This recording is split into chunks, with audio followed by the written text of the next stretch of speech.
ইদানিং আমার নামে একটা ফালতু কথা ছড়াই গেছে। পানখোর, আমি বেশি বেশি পান খাই। কে বলছে এই সমস্ত ফালতু কথা?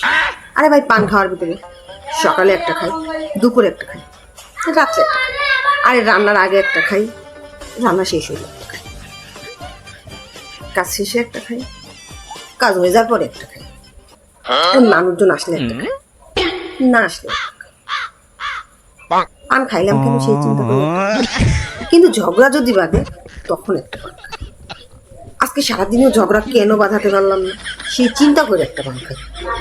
বেশি পান খাওয়া পরে তাই আমি পানখোর হয়ে গেলাম। ফালতু কথা বলে। আরে আমি পান খাই কেন সেই চিন্তা করে আমি একটা পান খাই।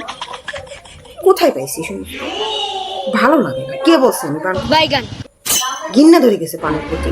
আর পানি খাবো, পানি খাবো, এত যখন পান খর পানি খাবো না। আর